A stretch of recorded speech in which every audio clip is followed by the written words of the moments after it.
2 Korintus pasal 3, hari Sabtu tanggal 2 Mei 2026. Pelayan-pelayan perjanjian yang baru. Adakah kami mulai lagi memujikan diri kami? Atau perlukah kami seperti orang-orang lain menunjukkan surat pujian kepada kamu atau dari kamu? Ya, ini pasal ketiga di 2 Korintus dimulai dengan pertanyaan. Pertanyaan pertama, adakah kami mulai lagi memujikan diri kami?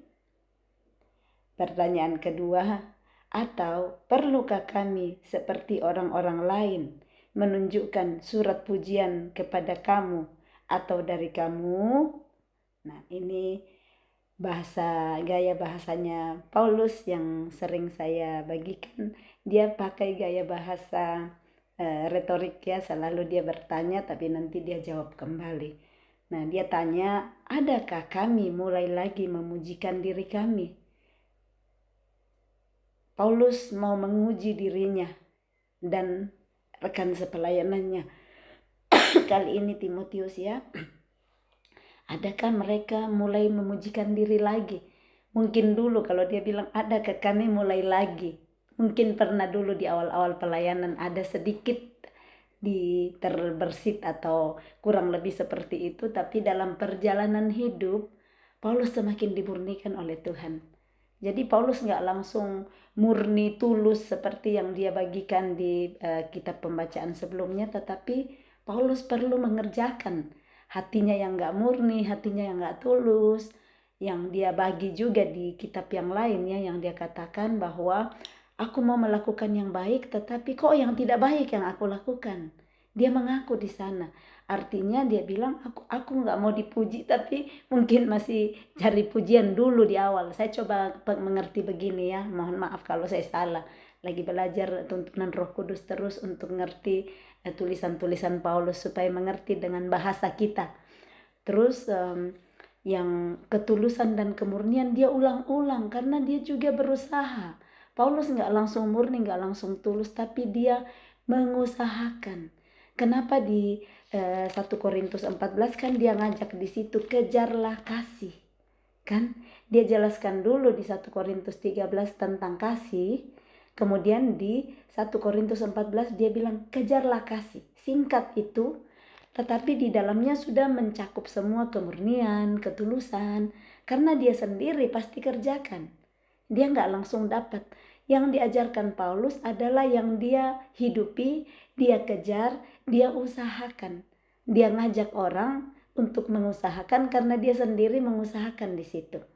Nah, ini bagian yang memujikan diri, dia terus mengusahakan dirinya, dimurnikan terus dengan air segar, yaitu firman Tuhan yang Tuhan sampaikan kepada dia, dan di situ yang memurnikan dia supaya semakin tulus, tidak cari puji-pujian atau yang seperti itu, menunjukkan bukti ya. Kan kadang kita supaya orang percaya kita tunjukkan bukti. Nah, dia bilang, adakah perlukah kami seperti orang-orang lain menunjukkan surat pujian kepada kamu atau dari kami?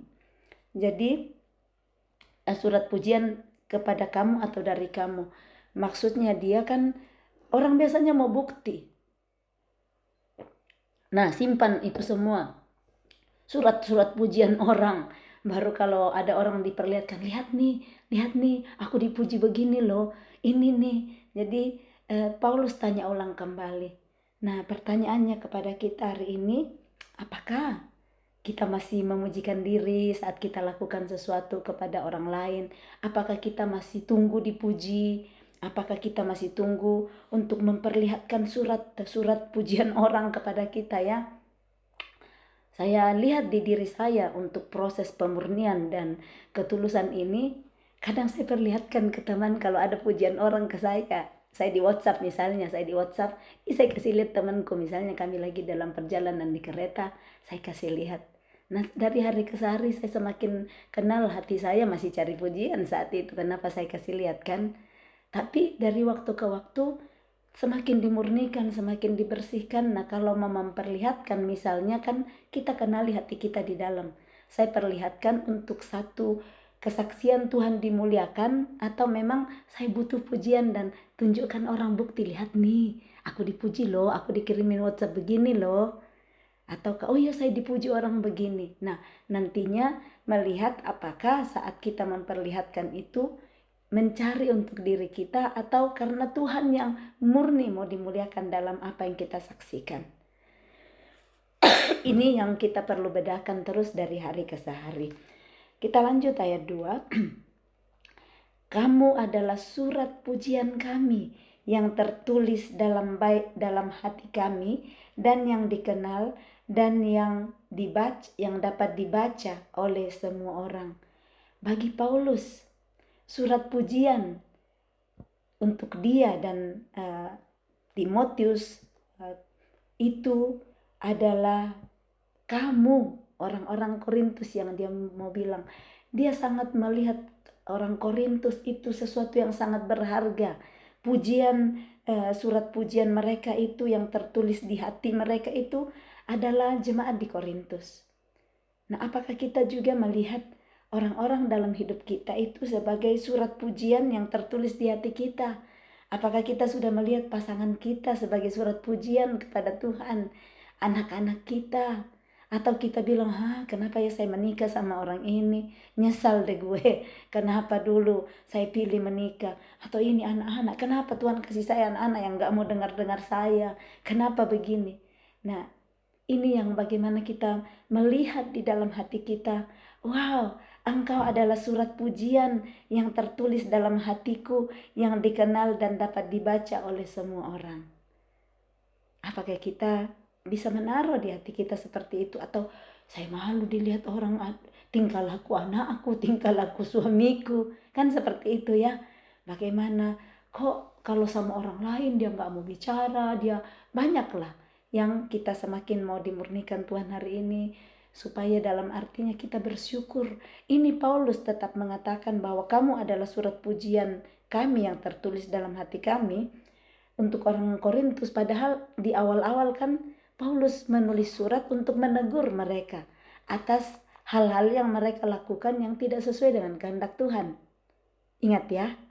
Tetapi kita lihat bagaimana Paulus mengerjakan hatinya untuk bersyukur, menghargai, dan melihat orang Korintus sebagai surat pujian di hatinya yang diberikan Tuhan untuk dia. Sekalipun orang Korintus seperti itu. Sekalipun orang Korintus dengan segala macam kekurangan mereka, ketidaktaatan mereka, bikin kelompok-kelompok. Tetapi Paulus mengasihi mereka, melihat mereka sangat berharga. Nah, ini yang kita bisa ambil teladan Paulus. Sekalipun pasangan kita, anak-anak kita, orang tua kita, saudara kita belum seperti yang kita pikirkan dalam Tuhan, tetapi lihatlah itu sebagai surat pujian yang tertulis dalam hati kita dan yang dikenal dan dapat dibaca oleh semua orang. Artinya hidup kita gak ada yang bisa kita tutupin. Dibaca semua orang. Kita mau bertindak yang baik-baik kah, yang tidak sopan kah, semua bisa dibaca orang. Jadi kembali kita mengusahakan dulu hidup kita. Karena kita dibaca semua orang, dilihat orang. Kecuali yang kita coba sembunyikan, tapi pasti gak ada yang disembunyikan yang tidak akan kelihatan. Supaya itu nantinya menjadi surat yang terbuka dan memuliakan Tuhan. Itu intinya. Dan saat kita mulai ditransformasi oleh Tuhan melalui firman-firmannya yang kita hidupi, pasangan kita, anak-anak kita, orang tua kita, teman-teman di sekitar kita pasti akan melihat perubahan itu, dan Tuhan sendiri yang akan urus mereka juga untuk berubah. Tapi mulailah melihat mereka sebagai surat pujian, bukan surat yang kita malu tunjukkan kan. Kita kan kadang, anak aku begini, suamiku, kita malu. Ini yang bagian kemurnian yang Tuhan mau tunjukkan.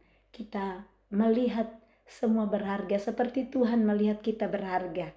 Tuhan melihat kita berharga dengan segala macam yang Tuhan sebenarnya malu lihat kita kan. Karena begitu banyaknya salah kita, dosa kita berulang-ulang, udah bilang berjanji, nggak bikin lagi, ulang lagi.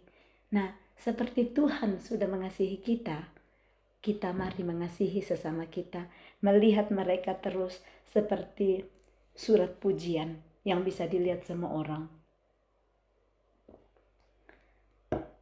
Ayat yang ketiga, karena telah ternyata bahwa kamu adalah surat Kristus yang ditulis oleh pelayanan kami, ditulis bukan dengan tinta, tetapi dengan roh dari Allah yang hidup, bukan pada loh-loh batu, melainkan pada loh-loh daging, yaitu di dalam hati manusia. Demikianlah besarnya keyakinan kami kepada Allah oleh Kristus. Ini Paulus menyatakan bahwa sudah ternyata, sudah kelihatan bahwa kamu adalah surat Kristus yang ditulis oleh pelayanan mereka. Surat Kristus yang diubahkan. Ini mereka mendengar firman, mendengar Injil, sesudahnya mereka tetap dalam hidup perjuangan untuk berubah dari manusia lama mereka menjadi manusia baru, dan Paulus terus mengikuti mereka lewat surat-surat, mengajari mereka tentang hal-hal yang kalau mereka sudah salah menghidupi kebenaran firman Tuhan diluruskan oleh Paulus. Dan ini yang karena pelayanan mereka, orang Korintus menjadi surat Kristus yang ditulis melalui pelayanan mereka. Ada surat kehidupan, buku kehidupan orang-orang Korintus yang terus-menerus diperbaiki, dipermak, dan ditransformasi oleh Tuhan melalui pelayanan Paulus. Nah, dalam hidup kita seperti itu. Paulus dipermak oleh Kristus, dan sesudahnya dia menolong orang lain. Dia menemani orang lain untuk bisa terus-menerus menghidupi kebenaran-kebenaran firman. Ayat 5, dengan diri kami sendiri kami tidak sanggup untuk memperhitungkan sesuatu seolah-olah pekerjaan kami sendiri. Tidak, kesanggupan kami adalah pekerjaan Allah. Jadi yang mereka lakukan pelayanan untuk jemaat Korintus, dia bilang dengan diri kami sendiri kami gak sanggup. Gak sanggup lah melihat orang-orang yang udah diajar kok masih bikin seperti dia tuliskan di kitab-kitab Korintus sebelumnya. Tetapi dengan kekuatan daripada Tuhan, mereka diberi kesanggupan untuk melakukan pekerjaan itu. Nah, kita pun sendiri kalau bilang bagaimana saya mau melayani suamiku yang menjengkelkan sekali, menyakiti saya, Tuhan yang menyanggupkan. Saat kita pakai the power of mau lebih dahulu, Tuhan, aku mau melayani dia. Aku sudah memilih dia jadi suamiku. Aku sudah memilih dia menjadi istriku. Aku mau melayani dia dengan kasih seperti kasih yang Engkau sudah lakukan kepadaku. Beri aku kekuatan untuk melakukannya. Beri aku kemampuan untuk melakukan pekerjaan ini. Karena kekuatanku sendiri aku gak sanggup. Atau melayani orang di sekitar tetangga kita atau siapa saja yang sangat berat kita lakukan karena menyakiti. Tetapi dengan minta pertolongan Roh Kudus, dia yang mampukan kita. Ayat yang ke-6. Ialah membuat kami juga sanggup menjadi pelayan-pelayan dari suatu perjanjian baru yang tidak terdiri dari hukum yang tertulis tetapi dari roh. Sebab hukum yang tertulis mematikan tetapi roh menghidupkan. Roh selalu menghidupkan. Hukum yang tertulis mematikan tetapi roh menghidupkan. Jadi Roh Kudus yang terus menghidupkan kita, memberi semangat baru di saat kita lihat begitu beratnya penderitaan hidup karena ujian-ujian kehidupan. Kadang hukum-hukum yang ada membuat semakin gak mau lakukannya, semakin berat. Tetapi saat Roh Tuhan menuntun, memberi pengertian, hidup lagi semangat kita. Ada semangat baru yang diberikan. Jadi teruslah hidup dituntun oleh Roh supaya melihat yang fakta-fakta di depan. Hukum yang tertulis yang kita lihat di depan yang bisa membuat kita kurang semangat, yang bisa mematikan semangat kita. Saking kelihatan banyaknya yang kita harus lakukan. Tetapi saat kita memandang Yesus, saat kita memandang Roh Kudus yang ada dalam kita, dia sanggup menghidupkan semangat baru setiap hari. Dia sanggup untuk berkata seperti di ratapan, tak berkesudahan kasih setia Tuhan, tak habis-habisnya rahmatnya, selalu baru setiap pagi. Supaya setiap pagi, mungkin malam pergi tidur, banyak sekali yang dipikirkan. Kosongkan pikirannya. Mari perkatakan, aku punya pikiran Kristus. Pikiranku semua aku tawan dan aku taklukkan kepada Kristus, supaya yang pusing-pusing karena banyaknya dipikirkan ya. Ada yang memikirkan apa ya minggu depan ini, 1 bulan ke depan udah pusing duluan. Padahal itu masih jauh di depan. Itu mari setiap hari yang Tuhan Yesus ajar di Matius, katakan bahwa jangan khawatir untuk hari esok, sebab setiap hari ada kesusahannya sendiri. Nah, kalau sudah pikir susahnya minggu depan, susahnya bulan depan, susahnya tahun depan, apalagi susahnya 2 tahun depan, susahnya 3 tahun depan, udah full sekali dengan pikiran itu, nggak ada lagi yang kita bisa syukuri saking udah pusing pikirkan yang belum ada.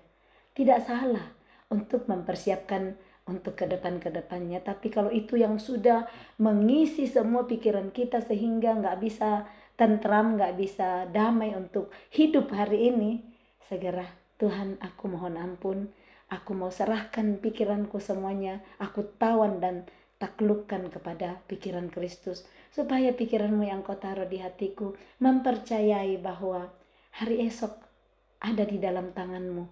Aku mau serahkan hidupku kepadamu. Aku mau percaya kepadamu. Dan engkau yang bertindak menolong saya. Yang penting kita lakukan bagian kita setiap hari. Day by day. Yang besok-besoknya Tuhan pasti tuntun. Apa yang kita takutkan kalau dari hari ini kita rajin kerja. Kita rajin mengatur bagaimana keuangan yang seberapa kita ada. Supaya nantinya hari Minggu depan kita masih ada untuk beli sayur. Masih ada beli nasi, beli beras. Nah, kalau kita udah pusing duluan karena memang sibuk, saya mau beli tas baru, mau pergi makan-makan di restoran tiap hari, padahal uang bisa diatur dengan masak sendiri di rumah. Yang seperti itu. Kita lanjut ayat ke-7. Pelayanan yang memimpin kepada kematian terukir dengan huruf pada lolo batu. Namun demikian kemuliaan Allah menyertainya waktu ia diberikan.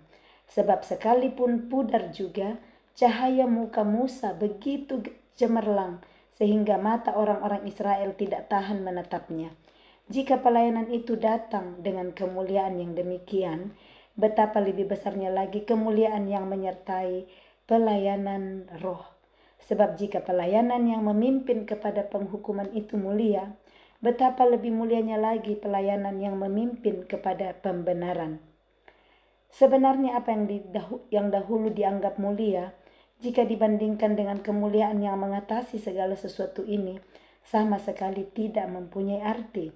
Sebab jika yang pudar itu disertai dengan kemuliaan, betapa lebihnya lagi yang tidak pudar itu disertai kemuliaan. Jadi Paulus mengatakan di sini, pelayanan yang memimpin kepada kematian terukir dengan huruf pada loh-loh batu. Nah, pelayanan, pengajaran-pengajaran di dunia pada akhirnya akan menuju kepada keselesaian, ya selesai kematian. Sehebat-hebatnya pun orang yang mendapat pengajaran, dapat gelar sarjana, kemudian S1, S2, S3, S-teler, R-jumbo, S apa saja. Pelayanan pengajaran itu kan ditulis di loh-loh hati, loh-loh batu ya, dengan huruf pada loh batu. Ada penghargaan-penghargaan diterima. Pada akhirnya akan selesai semua kan, saat kita mati akan selesai habis di ruang kubur. Gak ada lagi yang tinggal, gak akan dibawa kepada kekekalan. Pengajaran-pengajaran yang membawa kita dapat mahkota di dunia ini, dapat piagam, dapat piala, dapat lencana atau apa saja. Gak salah. Tetapi pengajaran itu yang kita kejar, yang bisa dapat penghargaan-penghargaan, hanya sementara di bumi ini. Nah, mari pengajaran yang mulia itu, kekekalan itu, yang tidak akan pudar sampai selama-lamanya di dalam kekekalan. Yang inilah yang kemuliaan yang akan menyertai pelayanan roh. Jadi mari kita terus hidup tinggal di dalam pelayanan roh. Layani dulu hidup kita. Kita kerjakan setiap hari. Roh Kudus, aku mohon engkau aktif di dalam hidupku. Roh Kudus itu punya 7 atribut. Yesaya 11 ayat 2 ada tuliskan di sana ya. Roh Tuhan, roh hikmat, roh pengertian, roh nasihat, roh keperkasaan, roh pengenalan, dan roh takut akan Tuhan. Kita minta terus setiap hari, Roh Kudus dengan 7 atributmu bekerjalah di dalam hidupku, supaya saat saya bertemu dengan orang, roh hikmatmu keluar melalui mulut saya, sehingga saat saya bertemu dengan orang, roh pengertian, mengerti kenapa nih anakku begini, kenapa nih suamiku begini, kenapa nih mertuaku begini, supaya nantinya yang ada adalah roh kita punya belas kasihan, kita punya compassion kepada orang-orang yang sebelumnya suka menjengkelkan kita, sehingga hidup kita hanya melayani daging saja. Tetapi saat kita sudah terus memberikan hidup kita dituntun oleh Roh Kudus, maka kita akan mengasihi orang lain, sesama kita, dengan tuntunan Roh Kudus yang gak tunggu-tunggu lagi udang di balik batu kan. Gak ada lagi udang di balik batunya. Butuh untuk dibalas, butuh untuk dihargai juga. Semua itu gak akan ada lagi. Itulah yang kita perlu usahakan terus-menerus dengan pertolongan Roh Kudus, supaya kita semakin dimurnikan, semakin diberikan ketulusan, baik melayani anak-anak kita, melayani pasangan kita, melayani mertua kita, orang tua kita, saudara siapapun juga. Kita nggak akan capek melayani mereka. Karena kalau kita masih terus pelayanan dengan huruf-huruf, dengan hukum-hukum yang ada, terpaksa bikin, capek sekali. Capek deh, kata orang. Kalau kita melayani seperti itu, mau masak siang aja untuk keluarga, capek. Karena kita udah pikir diri kita sendiri, egois kita nggak murni di dalam. Tapi saat kita sudah semakin murni, matikan keegoisan kita, matikan dalam dirimu segala yang duniawi, kata Kolose 3 ayat 5. Kolose 3 ayat 5 ya. Kita akan masak siang untuk keluarga kita dengan hati senang. Puji Tuhan, saya masih diberi kesempatan untuk masakkan mereka.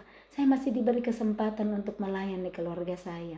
Tapi kalau enggak, udah ngedumel duluan, capek saya seperti aja pembantu ini mereka. Seperti itu ya. Saya dulu sering ngomel seperti itu. Saya bersihkan rumah, capek ngeluh-ngeluh lagi. Seperti saja saya pembantu ini, saya kerjakan semua. Itu manusia lama saya yang terus diperbaharui oleh Tuhan, supaya saya bisa bersyukur daripada ngeluh-ngeluh. Bersihkan rumah, bersyukur ada rumah yang saya bisa bersihkan. Saya nggak pakai seperti itu dulu. Saya cuma melihat diriku seperti victim, playing victim. Yang saya kerjakan, saya lihat kasihan diriku. Kalau saya lagi kerja kebun di luar, saya bilang, kasihan deh loh, kamu dikirim jauh-jauh dari Indonesia, cuman bikin gini, nggak dibantu lagi suamimu. Saya selalu lihat yang saya bisa keluhkan dalam hidup. Saya nggak pernah bersyukur, jadinya berat sekali bikin semua. Puji Tuhan, dari hari ke hari saya terus kerjakan, ya masih terus ya, saya terus kerjakan supaya saat saya bikin apa saja yang saya bikin, saya mau bersyukur. Itu kan yang Kolose 3:23 bilang, apapun juga yang kamu perbuatlah seperti untuk Tuhan dan bukan untuk manusia. Jadi saat melihat itu saya perbuat untuk Tuhan, nggak lihat lagi saya bikin untuk suamiku, ini suamiku nggak pernah bantu saya atau anakku nggak bantu saya. Kita nggak akan ngeluh-ngeluh lagi. Kita bersyukur apapun yang saya bikin untuk Tuhan. Tapi pada akhirnya jangan lagi pikir terus Tuhan, baru kalau pikir suamiku yang saya masakkan atau anakku jengkel lagi. Itu kan yang perlu dikerjakan supaya dari hari ke hari. Saya bersyukur Tuhan masih ada suami dan anak-anakku yang saya bisa layani. Orang yang sudah meninggal suaminya, anaknya meninggal.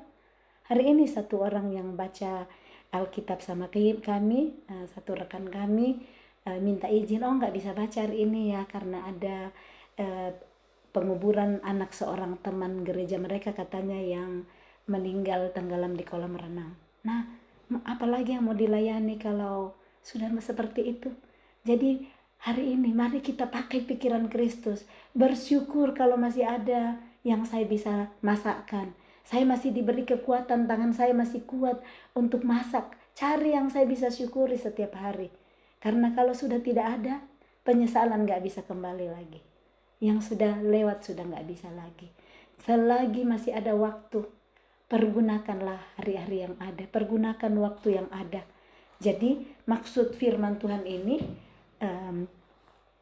ajarlah kami menghitung hari-hari supaya kami memperoleh hati yang bijaksana. Kita hitung-hitung hari, waktu kita punya hati yang bijaksana.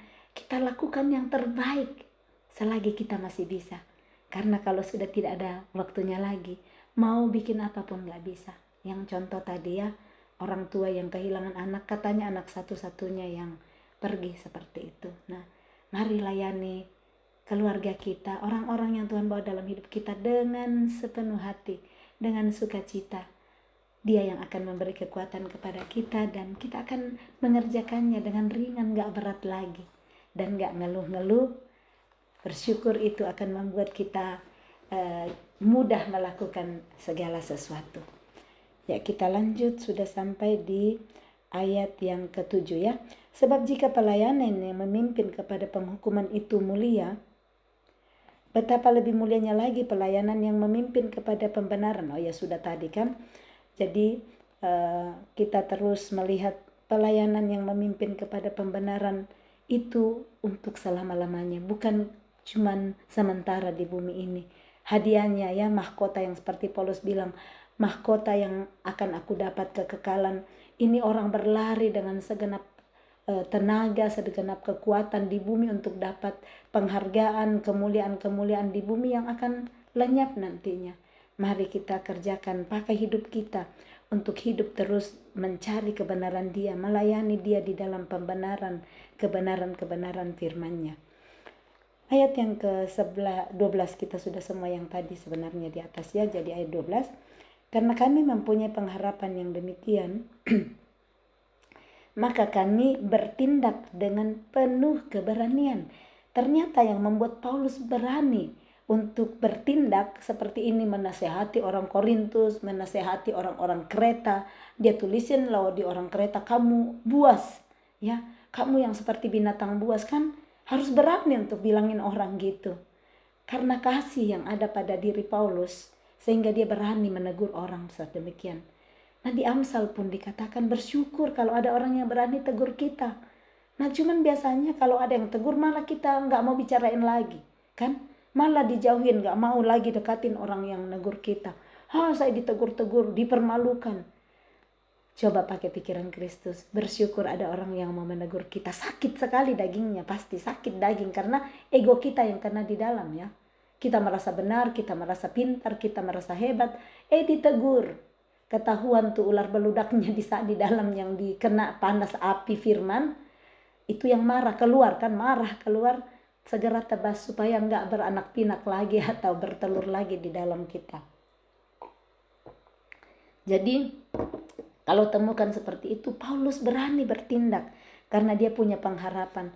Aku berani bertindak di bumi ini untuk kemuliaan kekal nantinya. Kan yang dia bilang, aku berlari dengan segenap tenaganya untuk dapat mahkota kekal. Nah, mahkota kekal itu kemuliaan kekal yang dia bagi di sini. Itu dia dengan penuh keberanian. Kalau dia tahu itu kebenaran, dia nggak takut. Karena dia tahu dia berdiri di atas kebenaran. Tapi dia tahu juga hikmat ya, bagaimana memberitahu. Nggak di depan orang dimarah-marahin langsung, nggak. Mata bertemu muka dulu. Berhadap-hadapan dua orang. Tetapi sesudahnya kalau nggak dengar, panggil lagi satu orang. Nggak dengar, panggil lagi dua orang. Nggak dengar, panggil tiga orang. Tapi kalau nggak dengar, panggil lagi ini. Baru kalau tidak didisiplinkan, yang kita udah baca ya, didisiplinkan untuk sementara. Kasih kepada iblis. Maksudnya oke, disiplinkan dulu, kasih kepada dunia. Nanti dunia akan mengajari dia dan lebih bagus dia bertobat untuk kembali lagi kepada Tuhan daripada dipeluk-peluk aja dengan semua dosa-dosanya, kesalahan-kesalahannya, nggak pernah mau bertobat. Paulus bikin pendisiplinan, tapi pendisiplinan Paulus nggak langsung ditendang itu orang, nggak, dikasih beberapa poin-poin dulu. Tapi kalau betul-betul nggak dengar-dengaran.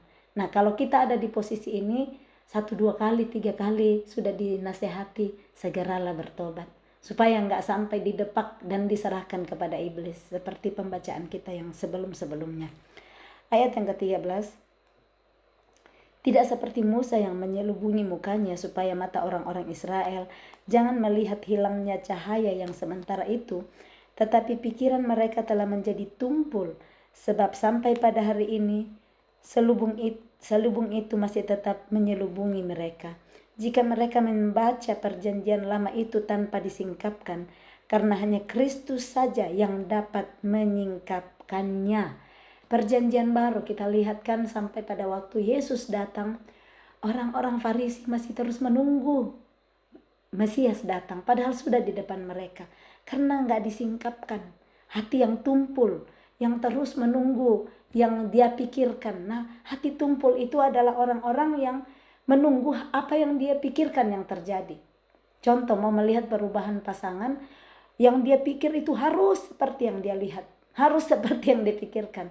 Padahal mungkin Tuhan udah ubahkan pasangannya tapi dengan cara lain yang tidak seperti dia pikirkan.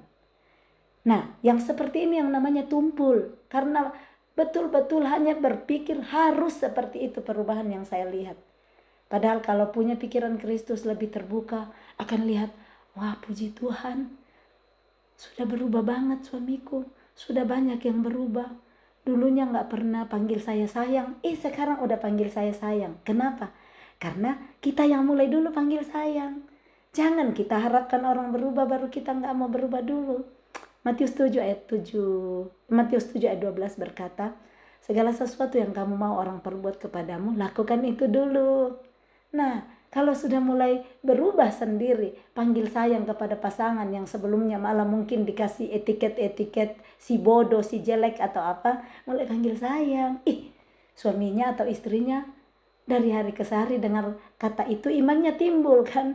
Nah, dia panggil juga pelan-pelan sayang.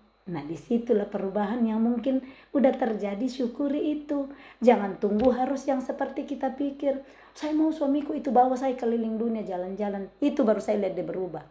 Tapi kalau dia baru bilang sayang, saya nggak mau lihat itu sebagai yang saya syukuri. Saya cuma mau lihat kalau dia sudah lakukan yang saya pikir. Supaya kita nggak jadi tumpul pikiran kita. Karena masih terus tertutup dengan pikiran bahwa harus seperti yang aku pikir yang terjadi. Pakai pikiran Kristus untuk melihat dan mensyukuri sekecil apapun perubahan yang sudah kita bisa lihat dalam hidup orang-orang di sekitar kita. Dan sekecil apapun perubahan yang sudah terjadi dalam hidup kita. Karena bisa juga kita menghakimi terus diri kita. Kita lihat terus diri kita yang tidak bagusnya. Atau kita cuma lihat diri kita yang bagus jadi sombong. Nah, kalau kita lihat terus yang diri kita tidak bagus, bisa terus tidak pernah bersyukur dan nanti malah menyerah karena capek. Capek Tuhan saya sudah pikir berusaha memperbaiki diriku, tapi kok begini-begini terus, saya jatuh terus.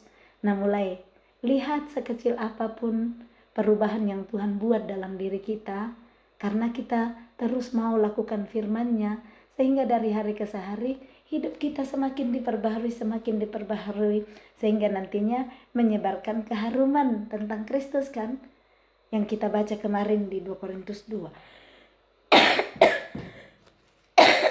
Maaf. Dan nantinya akan menjadi surat yang indah ya, yang tadi dibilang Paulus, surat pujian yang indah untuk Kristus. Orang akan memuji Kristus melalui kehidupan kita yang diubahkan. Ya, ini nih dulu mengeluh terus saja, gak pernah bersyukur. Tapi luar biasa Tuhan ubahkan dia. Sekarang hal sekecil apapun dia sudah bisa bersyukur. Nah, melewati proses untuk diubahkan seperti itu. Dari orang yang gak pernah tahu bersyukur, mengeluh terus, wow, sekarang sudah bisa bersyukur sekecil apapun. Nah, mari kita mau gak diubahkan Tuhan seperti itu. Apa yang Tuhan taruh di hati kita yang dia rindu ubahkan kita. Terus connect dengan Tuhan. Terus baca firman-Nya tiap hari. Renungkan, jangan asal baca, tapi berdoa. Roh Kudus, saat aku baca firman, saat aku dengar firman, apa yang kau mau ajarkan dari sini? Kesalahan apa yang aku lakukan yang Tuhan mau tunjukkan? Bongkar Tuhan. Yang selama ini aku salah tapi aku kok nggak ngeh. Aku kok rasa benar aja. Bongkar semua Tuhan. Tunjukkan kepadaku, ajari saya. Tunjukkan kesalahanku, dosa-dosaku, supaya Engkau tolong aku untuk perbaiki. Perbaiki kelakuan-kelakuanku yang salah. Dan nantinya tuntun aku untuk hidup dalam kebenaran-Mu day by day. Supaya dari hari ke hari saya menyerupai Kristus. Bukan selama ini sangat jauh dari contoh Kristus. Kita mau melakukan yang baik, tapi semakin yang salah yang kita lakukan. Jadi jangan berkeras hati dengan apa yang kita pikir. tetapi lemah lembutlah saat Roh Kudus tuntun kita untuk melakukan yang tidak seperti kita pikir. Itu yang namanya lemah lembut. Gampang dibengkokkan kemana Tuhan mau. Ayat yang berikutnya. Jadi, kalau masih ada selubung yang menutupi, coba kalau seperti mata kita ya ada selubung, gak bisa melihat dengan jelas. Tapi angkat selubung itu, wow ternyata terang seperti ini yang saya lihat. Nah, selubung-selubung pikiran yang selama ini menutupi kita melihat Kristus, caranya berpikir, terus inilah yang kita perlu bersihkan dan bersihkan terus dengan firman Tuhan. Bagaimana caranya? Baca firman Tuhan, dengar firman Tuhan, renungkan firman Tuhan. Supaya firman Tuhan yang akan menjadi pelita bagi kaki kita dan terang bagi jalan kita, supaya kita nggak tersandung, supaya kita nggak jatuh di lubang. Karena mata kita terselubung, kita nggak lihat lubang di depan, kita jatuh dalam lubang. Untung kalau cuma kaki yang terkilir, tapi kalau lubang itu jurang, mungkin kita langsung mati, nggak ada harapan lagi. Ayat ke-15, jadi hanya Kristus saja yang dapat menyingkapkannya ya, karena hanya Kristus saja yang dapat menyingkapkannya. Ayat 15, bahkan sampai pada hari ini setiap kali mereka membaca kitab Musa, ada selubung yang menutupi hati mereka. Ini maksudnya ya orang-orang yang belum percaya bahwa Yesus sudah datang, ada yang menutupi sehingga mereka masih menunggu terus Mesias. Ayat yang ke-16, tetapi apabila hati seorang berbalik kepada Tuhan, maka selubung itu diambil daripadanya. Kunci supaya selubung itu diambil daripada kita adalah hati kita harus berbalik kepada Tuhan. Selubung bisa diangkat saat kita berbalik kepada Tuhan. Maksudnya adalah apa? Kita menyerahkan diri kepada Kristus. Kita terima Dia 100% sebagai Tuhan dan Juru Selamat kita. Mempercayai Dia dengan segala perintah-perintahnya. Kita turuti dan taati. Firman-Nya yang adalah Dia sendiri. Saat kita baca firman, Roh Kudus jelaskan kepada kita, kita taati itu. Kita itulah namanya apabila hati seorang berbalik kepada Tuhan. Kalau sebelumnya hati kita nggak berbalik kepada Tuhan karena kita bikin semau-mau saya. Saya tahu firman tetapi saya bikin yang saya mau. Saya tahu firman jangan pergi selingkuh, masih terus pergi selingkuh. Itu namanya nggak berbalik kepada Tuhan. Sudah tahu bahwa merokok itu merusak bait Allah, saya masih lakukan terus merokok. Itu tidak mau berbalik kepada Tuhan. Kita tahu kebenaran tapi kita tetap hidup di dalam ketidakbenaran yang kita senang. Masih suka marah-marah. Masih suka pikir yang cuma saya yang benar. Pasangan salah terus, saya aja yang benar. Nah, saat firman datang mengajari orang yang mulai berbalik hatinya kepada Tuhan, sudah dihancurkan hatinya dengan firman, diberi hati yang baru, dia akan mulai berubah. Itu yang sanggup merubah kita. Kenapa? Karena selubung sudah diangkat. Saat hati berbalik kepada Tuhan, terima kebenarannya, selubung diangkat, makanya pengertian yang lama itu diangkat semua. Kalau sebelumnya suami cuci piring yang saya cerita, bantu cuci piring, tapi nggak sebersih yang saya mau, saya ngomel-ngomel nggak bersyukur. Tapi saat hati saya mau berserahkan kepada Tuhan, rendahkan hati saya, selubung yang melihat cuma yang tidak baiknya di suami, mulai diangkat dari saya. Dan saya mulai melihat dan bersyukur. Sekalipun wastafel nggak sebersih yang saya pikir saat dia cuci piring, tapi saya bersyukur. Terima kasih Tuhan, suamiku masih ada, suamiku masih membantu saya cuci piring, suamiku masih mengasihi saya. Dibanding dulu saya bilang lebih bagus nggak usah bantu saya daripada bantu saya dan saya harus kerja 2 kali. Itu kata-kata saya dulu. Saya harus kerja 2 kali lagi. Sekarang terima kasih sayang. Jadi kalau saya cuci piring sekarang, karena saya nggak ngomelin lagi, suami datang ambil kain lap dan langsung bantu saya. Jadi dengan kita bersyukur pekerjaan orang, dia akan senang juga bantu. Tapi kalau diomelin pasti malah dia lempar piring nanti. Kalau gini tak tinggalin aja, udah dibantu nggak mau bersyukur. Ya, jadi saat hati kita berbalik kepada Dia, mulai melihat cara berpikir seperti Kristus, maka selubung itu akan diambil daripada kita. So hari ini pelajaran yang saya dapat dari firman ini juga ya, salah satunya supaya selubung yang menutupi hati saya yang lama itu diangkat, saya harus memberikan hatiku berbalik kepada Tuhan. Yehezkiel 36 ayat 26 berkata, aku akan memberikan kepadamu hati yang baru, roh yang baru di dalam batinmu, dan aku akan mengeluarkan dari tubuhmu hati yang keras dan memberikan hati yang taat. Hati keras ini yang penuh selubung kan, karena gak mau lembut, mempertahankan yang saya pikir aja menurut saya. Tapi saat firman datang memalu-malui, firman Tuhan seperti palu yang menghancurkan gunung batu kekerasan dalam hati saya, seperti api yang membakar lemak-lemak yang sudah mengeras, itu yang jadi selubung.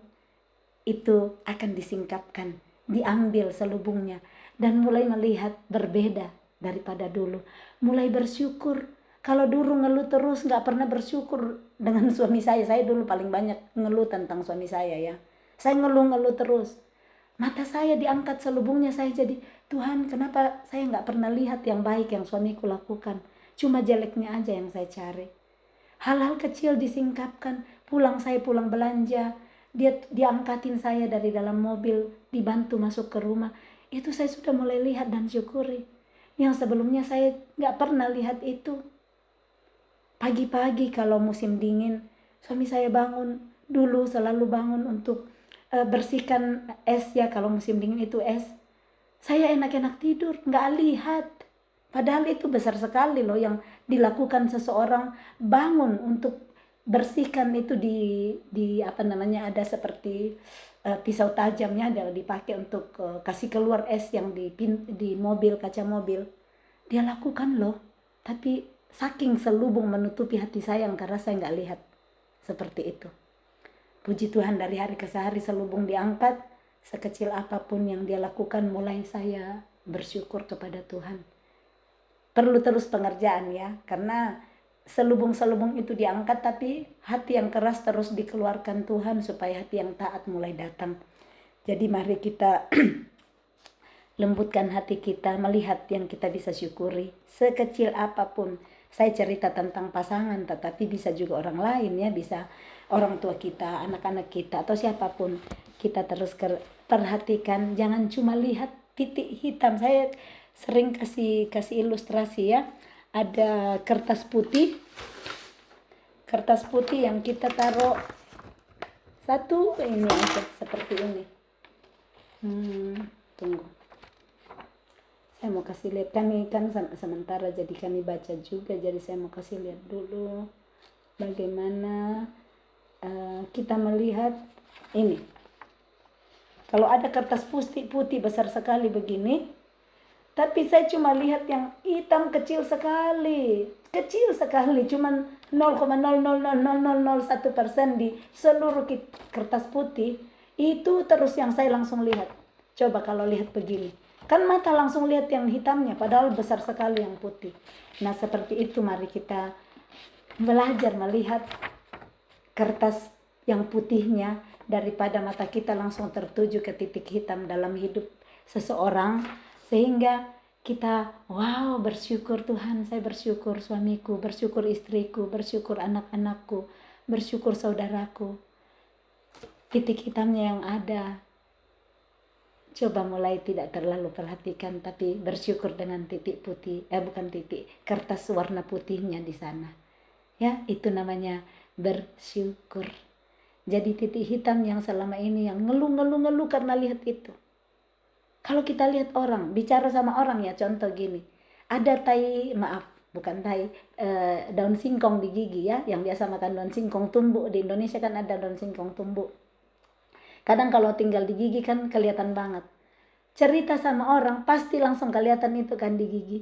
Padahal banyak sekali keseluruhannya bisa kita lihat, tapi yang daun singkongnya aja kelihatan di gigi. Kurang lebih gitu kan. Jadi carilah apa yang saya bisa puji sama orang daripada apa yang saya bisa kritik sama orang. Itu bisa dimulai saat hati kita semakin dilembutkan, hati kita berbalik kepada Tuhan. Selubung akan diambil daripada kita. Selubung yaitu cuma melihat yang tidak baik. maka kita akan bisa menghidupi Filipi 4 ayat 8. Karena itu semua yang benar, semua yang mulia, semua yang adil, semua yang suci, semua yang baik, semua yang disebut kebajikan, dan semua yang patut dipuji, pikirkanlah semua itu. Kan? Sudah nggak lihat lagi daun singkong di gigi orang, kan? Sudah nggak lihat lagi ada biasa lipstik di gigi ibu-ibu. Nggak lihat lagi cara cuci piringnya yang nggak menyenangkan saya. Mulai lihat apa yang baik. Bersyukur dia mau cerita sama saya. Oke, ada ini di giginya, nggak apa-apa juga saya. Maaf ya, ada ini di sini. Nah, mulai pelan-pelan kasih tahu. Sayang, kalau cuci piring bagus ya. Angkat itu yang mungkin ada bekas sayur di bawah, wastafel, angkat. Nah, mulai pelan-pelan kasih tahu. Supaya jangan kita langsung simpan di hati dan marah-marah langsung. Lebih bagus kamu nggak bantu, saya cuci piring sendiri. Diberitahu dengan manis nantinya, dan pasti next time akan dilakukan lebih baik. Kalau kita nggak marah-marah, kalau kita marah tambah orang bikin sengaja. Kadang orang tambah sengaja bikin kalau marah-marah kita ya. Jadi perkataan yang lemah lembut meredakan kegeraman. Itu Amsal 15 ayat 1 kita lihat, supaya kita latihan dengan hati yang sudah berbalik kepada Tuhan, diangkat selubungnya, kita menjadi pribadi yang baru. Amsal 15 ayat 1, jawaban yang lemah lembut meredakan kegeraman, tetapi perkataan yang pedas membangkitkan marah. Kan perkataan pedas kalau udah dibantu cuci piring. Perkataan saya pedas sekali. Lebih baik saya nggak dibantu kalau masih kerja begini. Saya bikin sendiri. Pedas kan? Orang sudah nggak senang bikin cuci piring, tapi karena sayang mau bantu, malah disiram kata-kata pedas. Di situ amarah bisa dibangkitkan. Jadi kalau ada kegeraman yang datang, orang datang marah-marahin kita, kuncinya dari Amsal 15 ayat 1, jawablah dengan lemah lembut. Itu akan meredakan kegeraman. Tapi kalau mau melihat marah di depan kita, perkatakanlah perkataan yang pedas. Orang yang tenang-tenang juga akan bangkit amarahnya. Rumah semut, kalau nggak disentuh-sentuh, dia akan tenang di dalam rumahnya. Tetapi saat semut digoyang-goyang rumahnya, akan keluar semua itu semut merah kan. Seperti itu, perkataan yang pedas membangkitkan marah. Biar kita terus berkata-kata yang lemah lembut. Yang berikut, ayat 17. Sebab Tuhan adalah roh, dan di mana ada roh Allah, di situ ada kemerdekaan. Bagus sekali ini dijadikan ayat hafalan ya. Sebab Tuhan adalah roh, dan di mana ada roh Elohim, di mana ada roh Allah, di situ ada kemerdekaan. Yang sebelumnya kita terpenjara karena tidak ada roh Tuhan dalam kita. Cuma roh-roh duniawi yang menguasai kita. Roh kemarahan, roh kejengkelan, tidak pernah bersyukur. Nah, saat ada roh Tuhan yang kita izinkan bekerja hidup dalam kita, saat kita terima Yesus ya, kita perlu terima Yesus dulu supaya Roh Kudus hadir dalam hidup kita. Saat kita terima Yesus sebagai Tuhan dan Juru Selamat kita, di sanalah Roh Kudus otomatis menjadi rekan kerja kita yang akan tinggal selamanya bersama kita, yang akan menuntun kita dari hari ke hari kalau kita mau.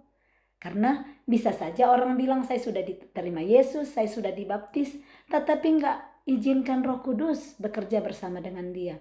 Enggak izinkan Roh Kudus menuntun ya. Jadilah enggak pernah berubah. Udah dibaptis, udah tahu firman, masih pergi lakukan hal yang tidak diinginkan oleh Tuhan. Masih pergi hidup bersama tanpa nikah. Masih pergi mencuri, masih pergi menipu, masih pergi selingkuh, masih pergi lihat yang porno. Masih bohong sama istri sama suami. Seperti itu. Jadi saat kita tahu roh Tuhan itu adalah roh nggak kelihatan kan? Dia adalah roh. Tapi saat ada roh Allah di dalam kita atau dimanapun kita lihat di orang-orang, kita akan melihat ada kemerdekaan. Kebenaran akan memerdekakan kita. Apa yang masih mengikat saudara hari ini? Apakah roh kemarahan, roh gak pernah bersyukur, atau apa saja yang belum merdeka di sana? Cepat sekali tersinggung, terlalu peka, sensitif. Ajaklah Roh Kudus yang di dalam kita, dia ada. Tapi kalau belum terima Yesus dulu ya.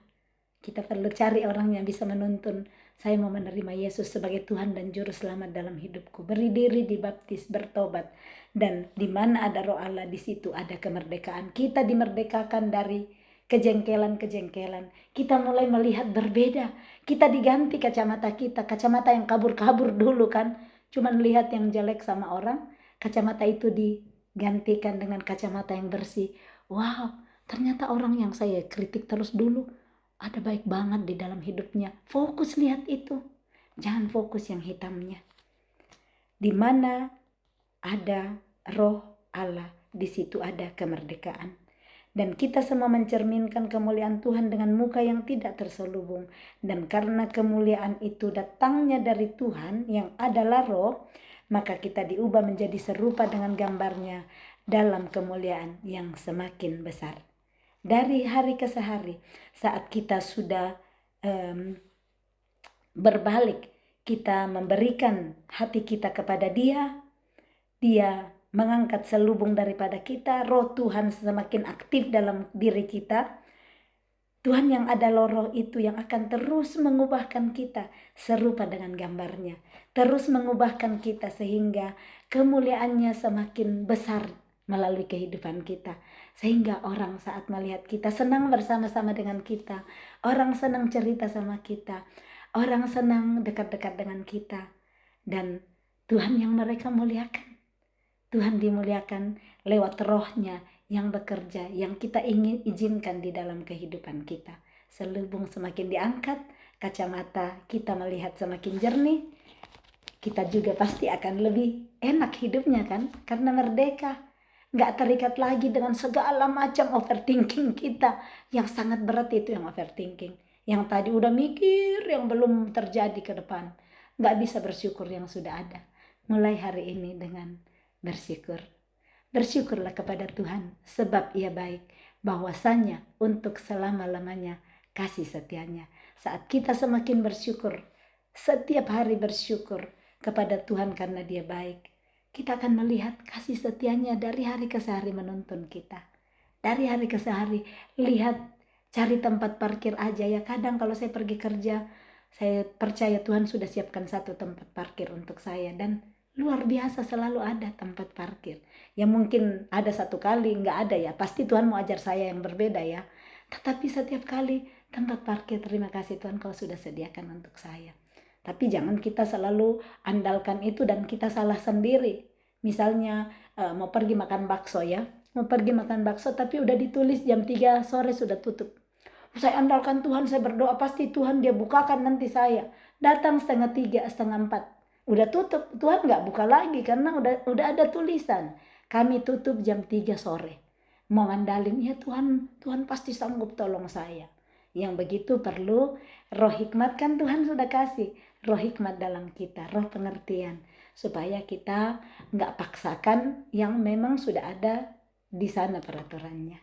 Ya, kita bersyukur untuk firman hari ini. Roh Kudus terus ngajarin kita, menyatakan kesalahan, memperbaiki kelakuan, dan menuntun kita untuk hidup dalam kebenaran. Supaya dari hari ke hari kita bisa semakin hidup menyenangkan hati Tuhan. Salam kasih, Tuhan Yesus memberkati. Shalom.